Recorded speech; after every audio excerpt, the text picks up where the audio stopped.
Hello, everyone. I'm starting this stream. Let's see, an hour late. So, welcome to Why Ukraine. If I'm, at least I'm here. That's how we are. Thank you very much for coming. If you are watching this, at least some people might be here, which would be nice. I'll let people slowly arrive. I understand that this all gets posted onto YouTube, and it takes a while sometimes for people to start coming in, especially if I'm late, not on time. People have to go to work, and this is not the best time for everyone. I understand that. What time is it in America right now? Let's just check. Yeah, we'll take a look here. So, 3 o'clock in New York, not too bad. Noon in San Francisco. I mean, it's not great. I know that's not the peak time period. Oh, K Bell. Wow. You are amazing. And thank you, Oksana, for joining me. I'm sorry that I'm starting later than I normally intend to do. But I was teaching Ukrainians until just less than an hour ago, actually. And so I had to get everything ready, and I had my my subjects and everything I wanted to talk about prepared, but it it takes a little while to set everything up, get everything in here, get everything going, and that's always a challenge. So I would like to be able to do this later in the day, at a more convenient time for people in America. And 7:30 in the morning. Wow. Yeah. Well, thank you so much for coming, K-Bill. We have some amazing things I just found out about. Really amazing. So if we take a look here, European Council agrees to open EU accession negotiations. Now, what exactly does this mean? That's the real question. So to me, this is planning to make a plan, right? But,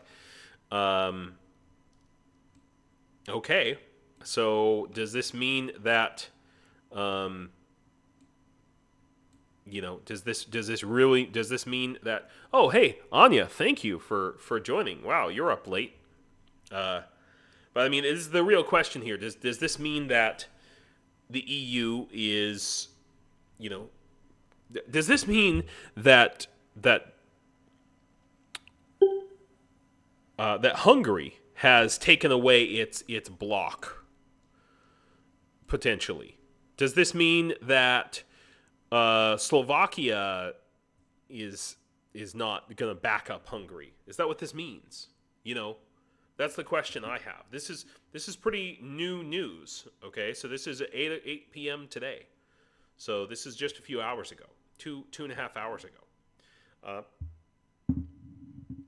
So this is the question that I have. What strings are attached to this? And we have some apparently good news today as well, that the NDAA, the National Defense Authorization Act, was passed, including $300 million in assistance for Ukraine. That sounds great, but it's not. The Biden administration was asking for $100 billion.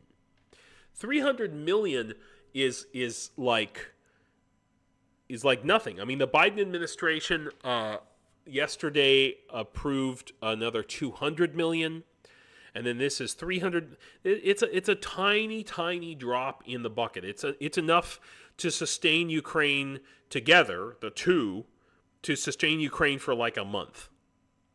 Okay, really, realistically speaking. So, I mean, yes, this is good news, but it's the problem with this is how do they plan? Okay, how do they plan? I mean, when I say how do they? I mean Ukraine. How is Ukraine's military going to be expected to plan an offensive? Anything other than just defensive action? Okay, is the real question. I'd also like to know. Well, that's very interesting. I just noticed that this picture of the White House has the American flag upside down. That's very interesting. This must be from a protest. But someone please tell me, why is the American flag upside down here? There's all kinds of reasons that an American flag can be upside down. One of them is typically to show that there's some sort of an emergency, something's going wrong. I literally just noticed that. That's I'm gonna find an answer to that tomorrow. Wow. So I want to talk about I want to talk about the Ukrainian people and how and why maybe they might be supporting Ukraine, because I'm here in Ukraine and I talk to Ukrainians every day, and we can all read the news and that's great, but I think what you want from me, I hope what you want from me, is the Ukrainian perspective, I guess. And the Ukrainian perspective is in general very, very supportive of Ukraine. Obviously, it's their country, and they are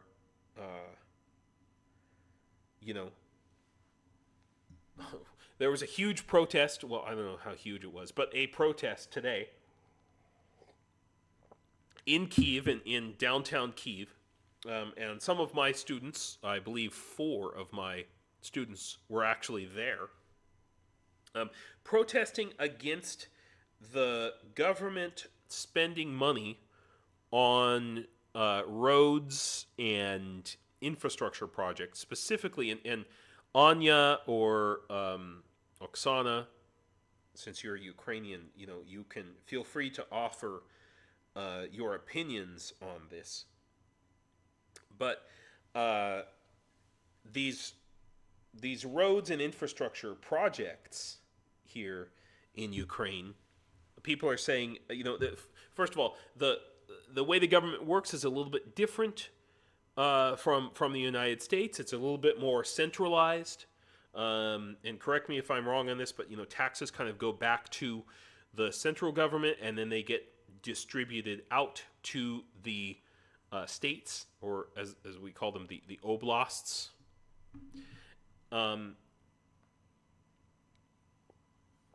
So people are very angry here in Ukraine in general that this money is being spent on infrastructure projects and not on defense of the country. Now, I argue that let's see, maybe I can find it. Kyiv protest today.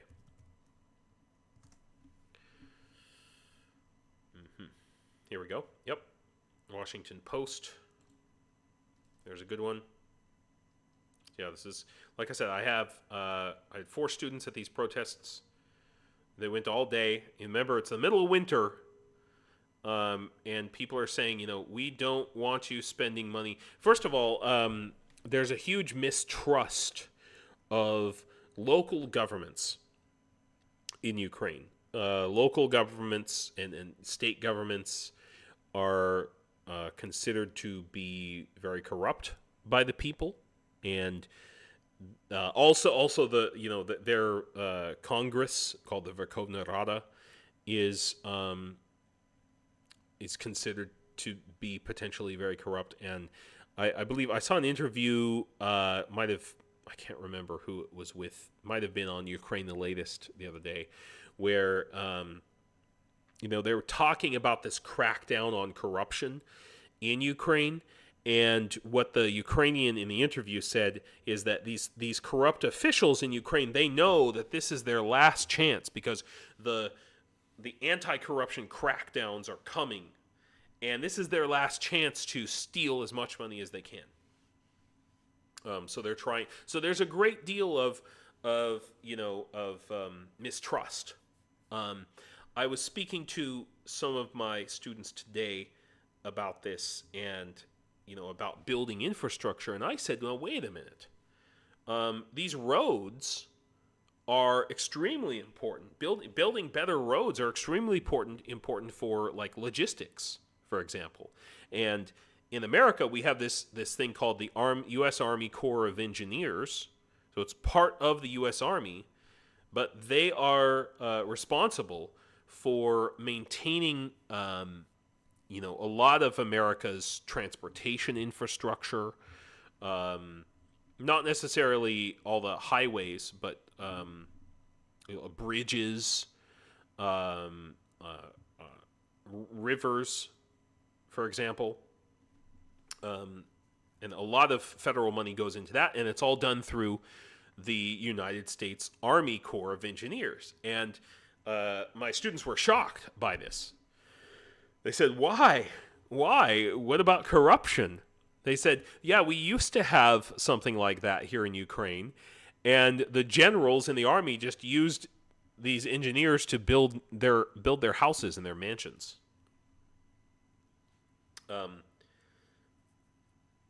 So there's just a huge amount of people, as you can see, these people here are pretty angry about the money. Well, some of them look a little bit happy there. But they're happy to be there. I know my students that I had who were there were really into this, and that's the letters there. It looks like a 3, the number 3, and a C and a Y. That's in Ukrainian. That's ZSEU, and it stands for Armed Forces of Ukraine, or UAF. In English would be the acronym. Ukrainian Armed Forces.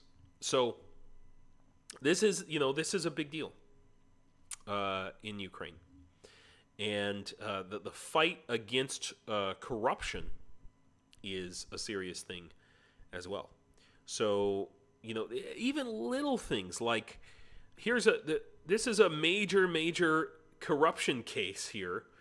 Ministry of Defense withdraws spoiled dry rations. So some of the food that was supposed to go to soldiers that was delivered last year, turns out it was bad. Now, I have a feeling that in the American military, bad food happens all the time.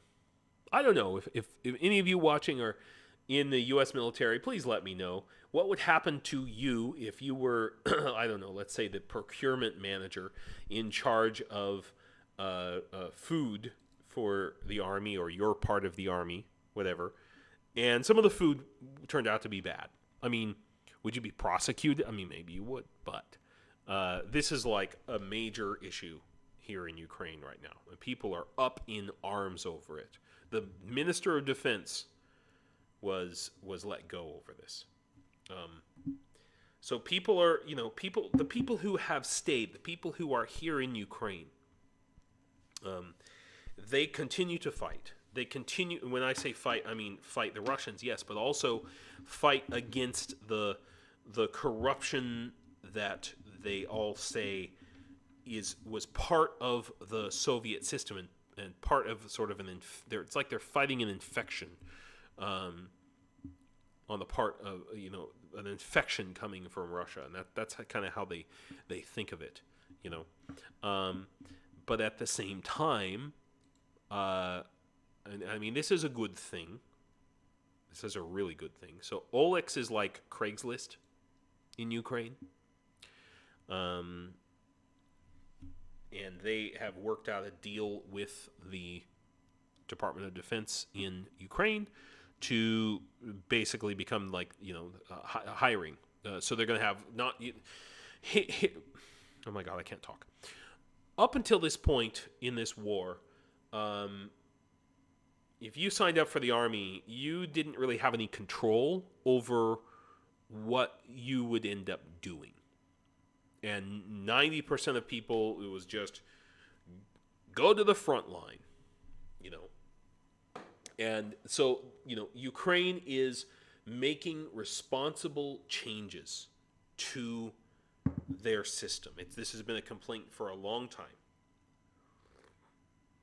And it's really a good thing. It's my hope that these changes will help encourage some Ukrainians. By the way, I haven't asked. Can everybody tell me how my sound is? Do I sound okay?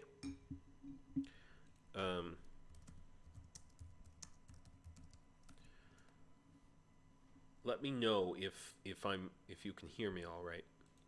Just wanted to make sure. But yeah, so my hope is that the result of this will be that more Ukrainians will come back to Ukraine, will have greater faith in their own country. But my fear is that for many it's too late. For some Ukrainians, okay, it's good. Oh, thank you very much, Anya and Kebel. Thanks a lot for letting me know. My fear is that it's too late. For a lot of people who have left Ukraine, and talking with some of my students, just one of my students was talking to on the subject today, and they were like, they don't want to come back. And here we can see this is from yesterday, right? Transcarpathia, that's where I am. 4 men were detained while trying to cross the border illegally. I can tell you that I had to take the bus here one time. I usually take the train when I come here to this part of Ukraine, but I took a bus over the mountains back in October, or was it early November? I don't remember. And we were stopped. I stopped counting how many times we were stopped by Border Patrol. I stopped counting at 6. We were stopped more than 6 times. And every single time, the border guards were like they'd never seen an American passport before. I think they thought that I was not really American, and I had a fake passport, and I was just trying to cross illegally. So this is really common. These guys were residents of Odessa and Mykolaiv, and I feel like there's always going to be draft dodgers, sure, but not everybody should be fighting in this war. Not every man should be fighting in this war. My personal opinion is that about 70% of the Ukrainian army should be Ukrainian, and about 30% of this is my personal opinion, by the way, 30% of the Ukrainian army should be foreigners. Because Ukraine is fighting for the whole world. So, and I'm not saying that NATO should send armies or whatever to Ukraine. I think that they should. But I mean, like people physically coming here to sign up and fight for Ukraine. We need more. We had that, but there were so many screw-ups with the International Legion in the beginning that a lot of people just left, you know. A lot of people, like Americans, highly trained Americans. I understand that, I mean, I could be wrong, but it's my understanding that at one time there were 20,000 people who applied in the first few months of the war to the International Legion. I don't know how many there actually were in the Legion. At any given time, I've heard as many as a couple thousand, but it needs to be, you know, something like 50,000, 100,000 is what we need. But, you know, they're catching people, but this continues to go on. So this is, it says here, people's deputy from servant of the people. So this is a, like a congressperson, a congress lady. She was part of the Verkhovna Rada, right? And she was involved in corruption, helping people cross the border who illegally. See, it says here, the deputy, together with her assistant for a monetary reward, promised citizens to ensure that the authorized persons of the regional military administration would make a decision on permission. By the way, this is a Google Translate, so forgive the English. But that the authorized persons of the regional military administration make a decision on permission to leave Ukraine, as well as other relevant information into the path information system, right? So this continues.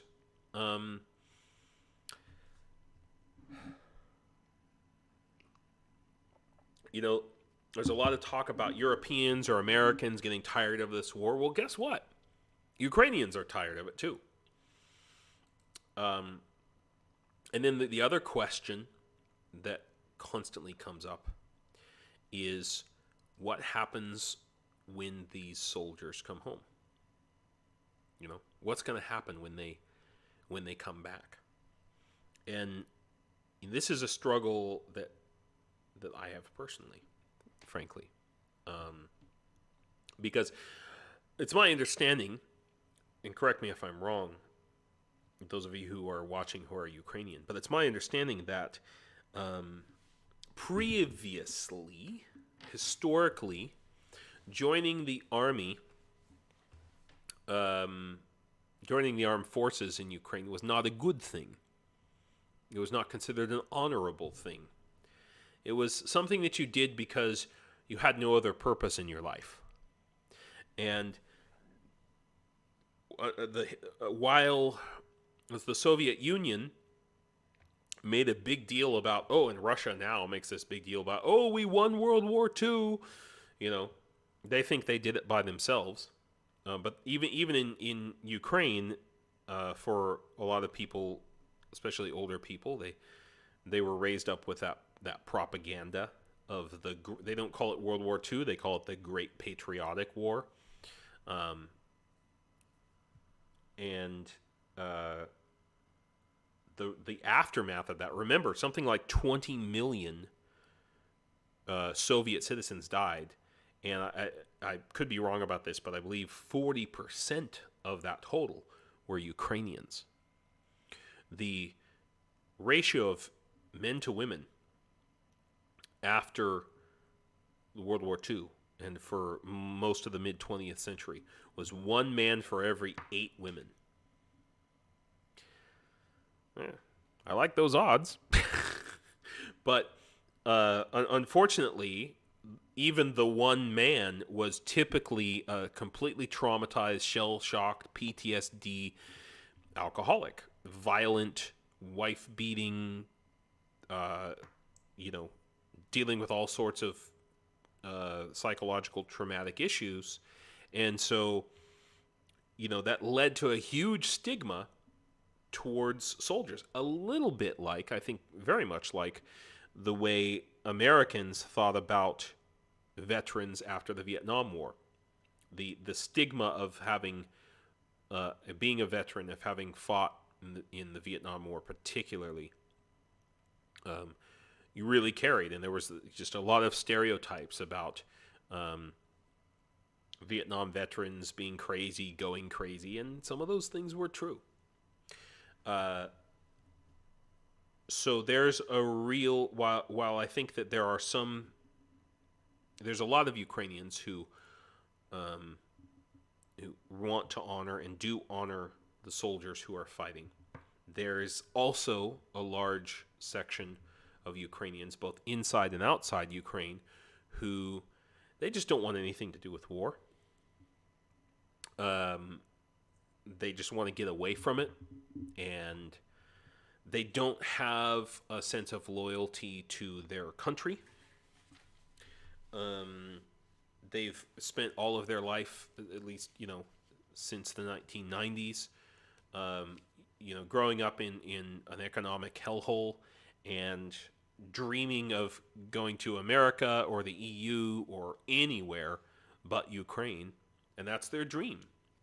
They don't feel any. I mean, there's a lot of Americans who feel no loyalty towards America. You might say that I'm one of those people, but it's not completely accurate. I love my country, America. I believe in my country.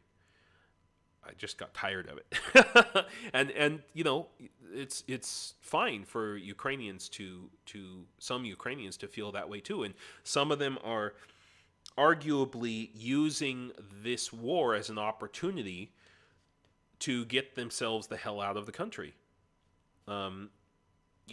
Because these pathways have opened up. It's not easy, but it has become easier for Ukrainians to immigrate since the war started. And a lot of them have used that. A lot of them have come back. I read a statistic, I don't have it in front of me, but that 68% of Ukrainian women have come back to Ukraine or plan to come back to Ukraine. I could look that up, but I don't have it right in front of me. And I apologize, I don't have a lot of pictures for you to look at as I'm talking today about this subject. But I just want to discuss for you and describe for you what I'm hearing from Ukrainians personally in my day-to-day life. I mean, that's something that I can provide. That we could look at maps if you want to look at maps all day. We could totally do that, but I just don't think it's the most important thing. There's a classic case of the grass is always greener on the other side. Ukrainians for decades since the fall of the Soviet Union have grown up believing that, America, they see these TV shows and movies of American cities with the big tall buildings, and they think that people live in those buildings. They think that that's how Americans live, and it's all glitz and glam, and they all have dollar signs in their eyes. And I have to shatter those dreams sometimes and say, no, Americans don't mostly live in those buildings. Those big tall skyscrapers that they're building in New York, for example, most of them are owned by Russian oligarchs who just buy the property, an entire level of some floor and then never live there, So then you have the issue of shame. Okay?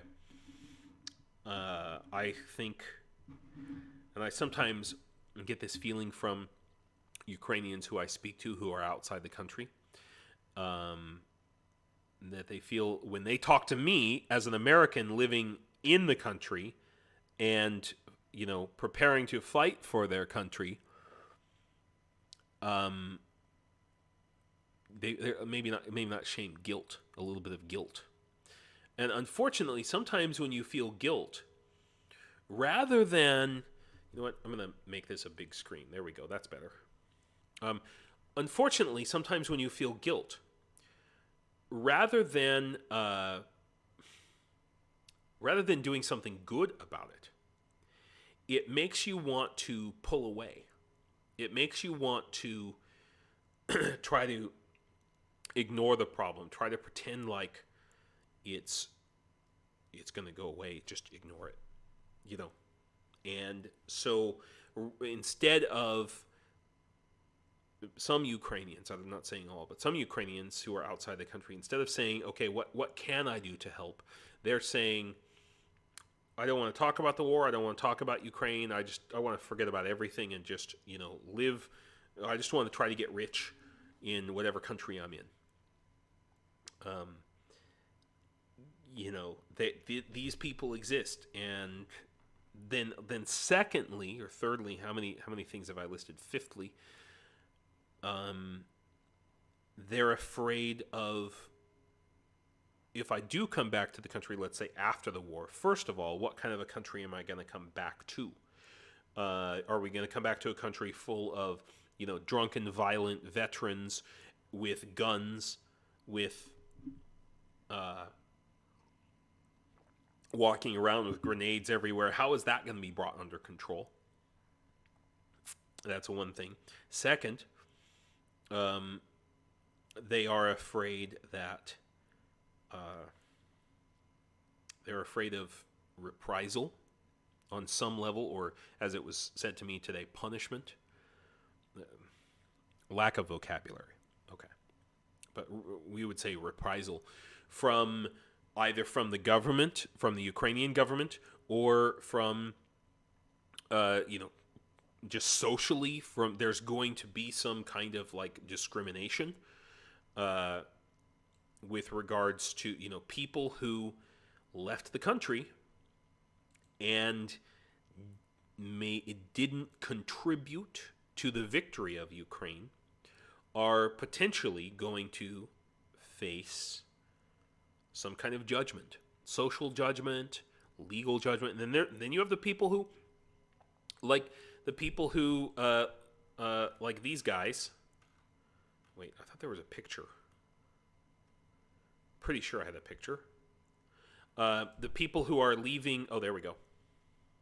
Like these guys, okay, who were caught leaving illegally. So these people, they've got that black mark on their record now. And are they going to be called traitors? Are they going to... I don't have an answer for this. I'm just telling you the situation.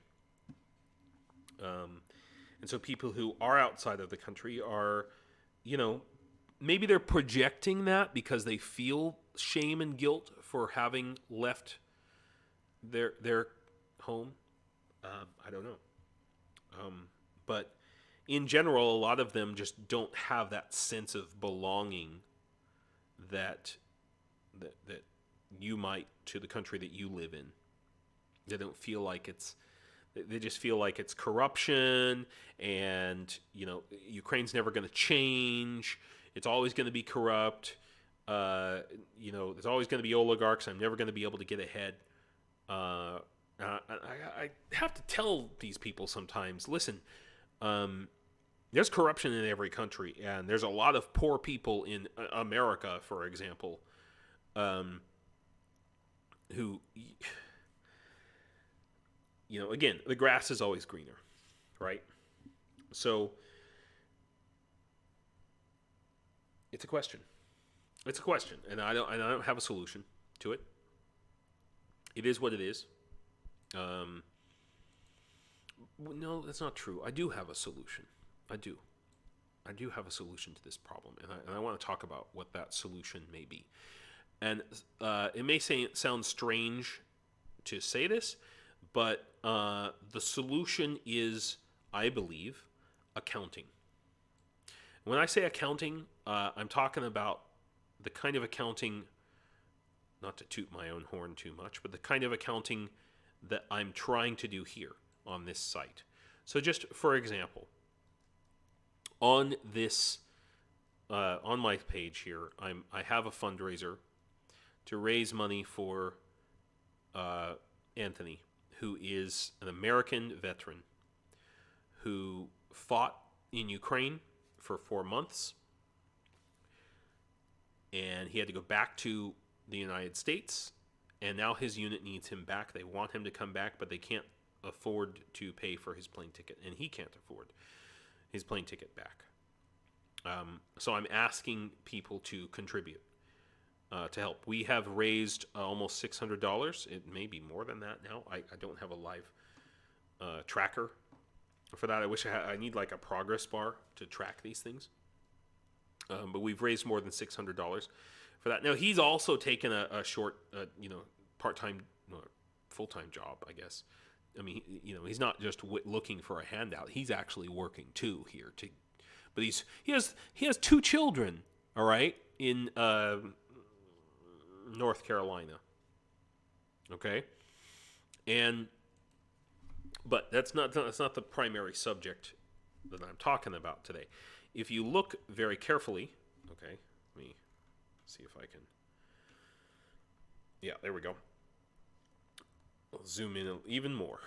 Yeah, there we go. You can click right here where it says buy the full plane ticket plus travel costs. That's $1,500. But you can also pay $500, $100, all the way down to just $1. Now, I'm not just trying to get you to spend money here, although I am. But I want you to notice that right next to the name, I have this, it says Seraph, Angel, Saintly. That's a note for me, because I also have a setting in the YouTube memberships for this channel where the lowest level of membership is a follower, and it's actually $1.99 for that. And then the next level above that is supporter, and then saint, archangel, all the way up. And I have an accounting record in Shopify to keep track of who has contributed what. Okay? I am going to, those people who have contributed, like one person contributed $500 towards Tony. One person. Okay? I'm going to send that person an offer to become a member of the International Legion Auxiliary Corps at the Seraph level. Now, what does that really mean? The rank of Seraph? Well, that's to be determined. In the membership on YouTube, there's a whole bunch of benefits that you get. But when I say that's to be determined, I don't mean by me. I mean by you. Because this International Legion Auxiliary Corps is ultimately going to not just be a YouTube membership, but a worldwide organization. And maybe I sound like I'm talking, what would my grandfather say? Too big for my britches. I may be too big for my britches, but you have to start somewhere, and this is where I'm starting with it. Once I join the Legion in a month or so, we'll see. My goal is that this international organization is going to not just support the Legion, but also keep track of and reward people who support Ukraine, both the Legion and Ukraine. And every single charity, every single NGO who are donating to Ukraine, they take these donations in. They hopefully have an accounting system. They have a way of saying, how much have you given? How much have you given? And most of them should be keeping track of also not just of how much money you pay, but also volunteer work that you do. So if you join the International Legion Auxiliary Corps, and let's say you don't have money, but what you want to do is maybe you want to help on the Discord, help set up the Discord. Maybe you want to help with social media marketing. You want to help with the web page. Maybe you want to in your hometown or your home city, you want to organize a little group that gets together to make plans to just a social gathering, or maybe you want to call or write letters to your senator or your representative telling them to support Ukraine, or you want to get other people to do that. We need to have an accounting system, or maybe you want to be that accountant who counts these things. We need to have an accounting system, just like, in heaven, St. Peter with his book saying, how many good deeds did you do? We need to count that, and we need to honor the people all over the world who, as individuals, are doing things to support Ukraine. Because otherwise, what do? You give money to Ukraine, and it's great, it's lovely, and you can pat yourself on the back, but if you want it to be sustainable,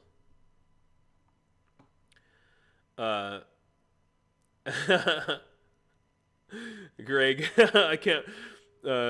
I can't pronounce yours. We're talking about. Hang on. We're talking about Halchenko, or maybe it's Galchenko. Anna Galchenko or Halchenko. I always forget the H in Ukraine, in the Ukrainian, different Ukrainian dialects. I don't know if it's a Sergic or what have you, is sometimes pronounced as a H sound and sometimes as a G sound. So I hope that helps, Greg.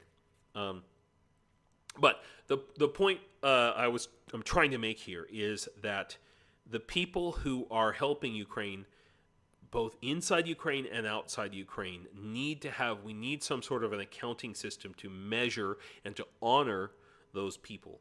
Now, maybe you're helping Ukraine. I mean, K-Bell, I know you've been to Ukraine like a bajillion times. Anya is working for an NGO that helps Ukraine. I'm sure that a lot of you watching have done a lot of things for Ukraine. That deserves to be celebrated. And maybe you say, well, that's not the reason I'm doing it. Fine. That's fair. Perfectly fine. It's not the reason you're doing it, but doesn't it feel good when somebody notices that you do something, that you're doing something to help and contribute? Doesn't that make you feel good at the end of the day?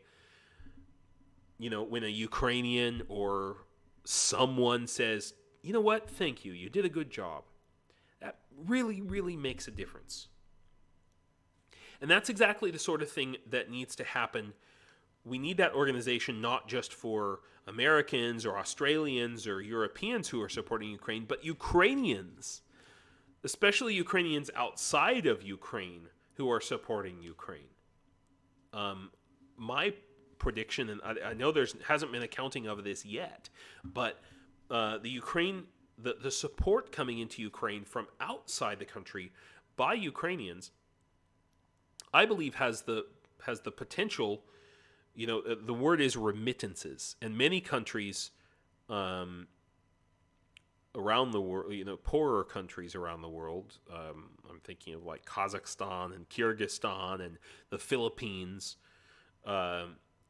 They export labor, and those workers in those other countries send money home to their home countries.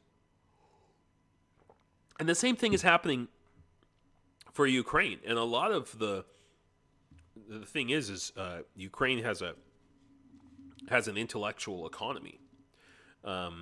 Maybe not the majority, but a large number of the Ukrainians who left Ukraine did so because they could. Financially, they could afford it. They had high-paying IT jobs or high-level qualifications. And I've helped a lot of those people, move or get jobs outside of Ukraine and support. But they're to some extent or another, they're sending money back to Ukraine, to their family, to their grandmother, their grandfather, what have you. And those things need to be encouraged. Those people need to be encouraged. They need to get credit for what they're doing. So this is why I created the International Legion Auxiliary Corps. There's lots and lots of NGOs out there doing things, giving money, volunteering. That's fantastic. My goal with this is to gather for all those together and have kind of a database of all of the people. And if it has to be, it can be done in a way using like metadata where we don't have to we don't have to know everyone's names. It can be done in conjunction with all of these hundreds, maybe thousands of NGOs all over all over the world who are helping Ukraine.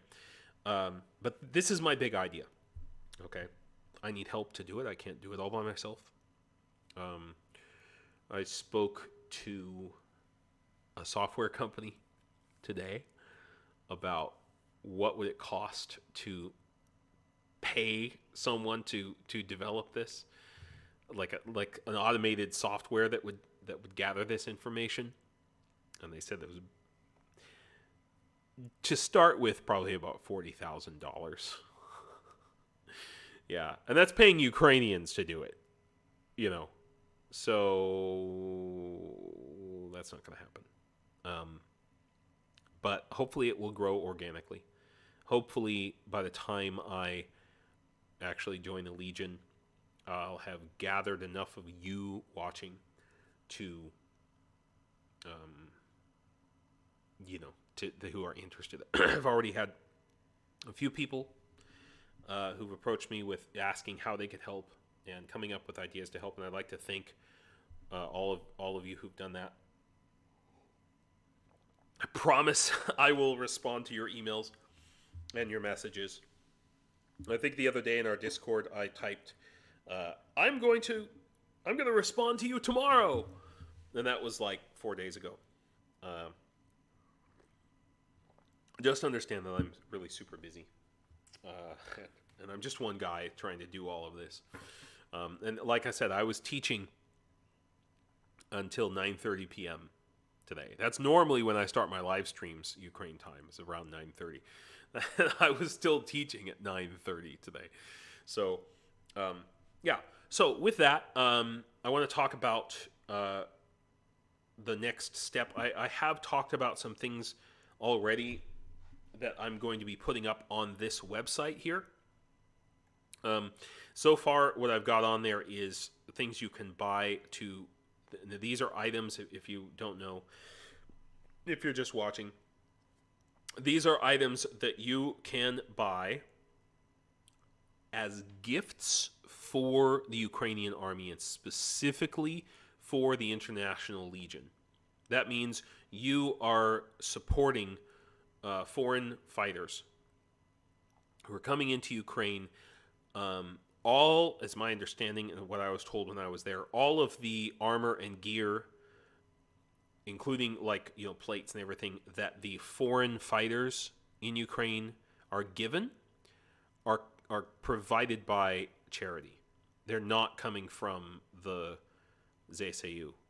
Now, that may change. In many cases, the foreign fighters, they will go and join a not part of the Legion. They'll go and join an individual unit. Like Tony, for example, he came in the Legion, and he was training in the Legion, and then he was offered a position in a different unit in the regular ZSAU, a different battalion, and they gave him stuff that actually came from the government. But the regular normal International Legion, it's because think about it. Why should foreign fighters coming into Ukraine, why should Ukraine have to support them? It's like an extra burden. They're already having to train these foreign fighters, and now they and feed us and pay us, and they have to give us gear on top of that when they're struggling to provide that for their own troops. Well, that's not right. Obviously, that's not right. So, luckily, there are mostly small charities who are doing that. I'm trying to be one of those. Okay, I'm not registered as a 501c3 yet. but it's obviously going to need to be a goal. Okay? And so to that end, I'm going to start putting things like this, and if you think this is a stupid idea, please tell me. I'm going to start putting things like this up on the website. I think these are really cool. I have a little collection of these that I've bought, and they are readily available locally. Now, the other things on this website, like this gear, the tourniquet, you buy that, it doesn't come to you. It goes to the Legion, okay? The exception to that would be the gift card. So if you wanted to buy a gift card, you could then send that gift card to somebody, like for Christmas. Somebody who already has everything, and they can they can spend that gift card on this website. Okay. But this right here, this is like a kitchen magnet, and I just thought it was really cool. Okay. I'm going to start putting these, and these are limited in number, so they are limited edition souvenirs from Ukraine. And here's another one. Wait, I need to make this full screen. What am I doing? There we go. So, there's one. And it's a magnet, as you can see. It's got a magnet on the back. Here's another one. I'm not sure what the prices of these are going to be. I need to figure out how much the shipping is going to cost. I feel like the shipping cost might be the most expensive thing. But ultimately, I'm going to send these to you if you buy one of this. If you're in Australia, or you're in the United States, or you're in Scandinavia. So here's another cool one. I like it. It's glass. It's got a magnet on the back. Super cool. And you can put this on your refrigerator, or you can put it on your cabinet at work, and say, I support Ukraine. And when people ask you about it, you can say, yeah, this came from Ukraine. Yeah, I know. I'm hoping. This is a little bit heavy because it is glass, and there's limitations on the size. I need to do a little bit more research, but I just want to show you a few more here. So here's another one that's super cool. And these are, I can't tell you how many are available. They are limited edition, okay? There's not going to be like an endless number of these. But this is not the only one that I can purchase. And then there's this one, which is pretty cool. So it's a Ukrainian sunflower. I like that. It says "Stand with Ukraine," just in case you can't read backwards. And then there's this one here. So that is super cool. And then, so the shops are, like the local shops around here, all have donation boxes for the ZSU. And when you donate 10 grivnas, which is like, what is 10 grivnas? Oh my God, I'm not even sure. I have to think. It's like 10 cents. No. 30 cents? 30 cents, I'm going to say. Yeah, 30 cents. So when you donate, let's say, 30 cents to the ZSU, they give you one of these little cards. And I don't know what that says. It says, yeah, not even $1. Yeah, it's not even $1. But for every 10 grivnas that you donate, you get one of these little cards. So what I want to do, I'm not sure how much I'm going to sell these on the website for, but I'm thinking what I'm going to do is give like 50% of however much I sell these for. 50% will go to the ZSU, and then The other 50% will go towards supporting the channel and supporting the work that I'm doing here, because I just had to pay a fee for Shopify, and it was $40. And I just realized, oh my God, where's that money going to come from? So that'll go towards supporting the site, supporting. I don't know. I should ask you guys what you think I should do with that money. Maybe I should 50% to the ZSU and 50% going to the auxiliary corps, for example. Maybe that would be a better thing. But it's something I wanted to offer on the site. And so all of these magnets and collector's items, souvenirs, if you will, tchotchkes. But I think it's really cool. It's a great way to show your support. I showed some other ones the other day, and it's just something I can do, something I can offer. So, I've got 10 people watching the stream. I'm sorry that we're coming to the end of the stream today. I'm sorry to say. But thank you all. If you're watching right now, please say hello. K-Bell, thank you for mentioning it. If it's something that you're interested in, I'm going to put these up on the website. I keep saying that. It's been 3 weeks I've been talking about different things I want to do on the website here, but it all just takes time. And of course, I have a real full-time job now in Ukraine as well, teaching Ukrainians English, and that has to come first. In other news, for those of you who are watching, oh hey, hi Max, greetings from Boston Oblast, awesome. So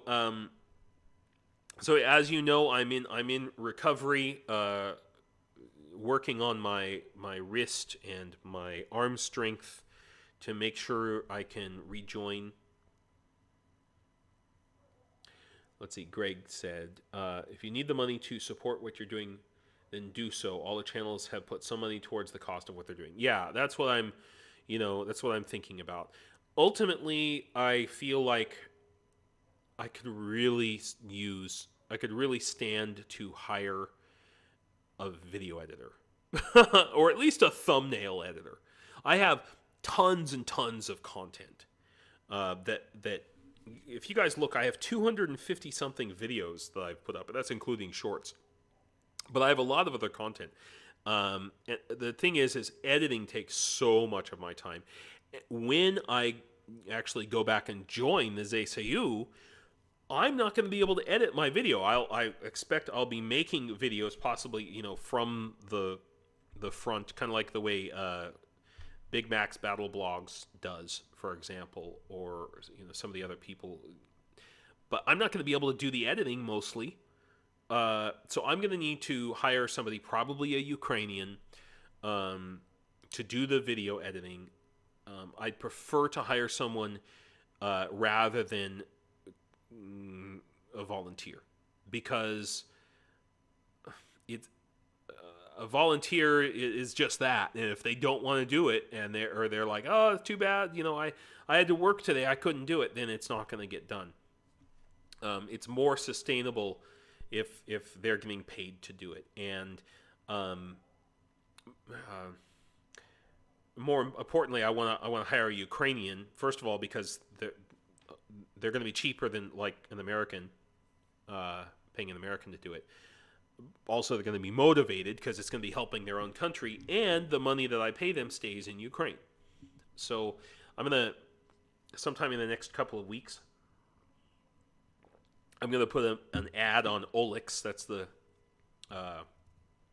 Ukrainian version of Craigslist, and see if the thing is I can't pay them money right off the bat. I have to find somebody who is willing to work for a percentage of this, and so I have to figure out what's fair for someone, and also what's not what's ethical.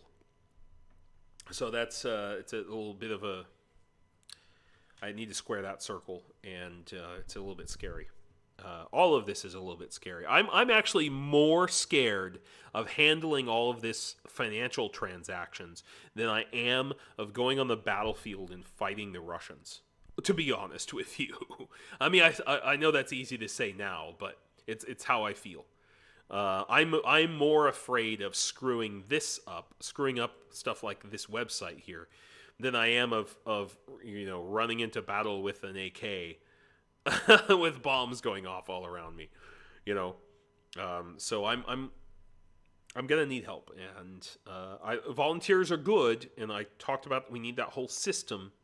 I'm not sure what that system is going to look like yet, but I want your input. So if you have a membership, K-Bell, I know you are on the Discord. If you don't want to join the Discord, go ahead and join the Facebook group. I just want to start the conversation, not necessarily just with me, but starting the conversation with each other about how to proceed and if you think these ideas are good ones or not. So, with that, I want to thank everybody. Thank you all for coming. And Slava Ukraine, man. Do побачення.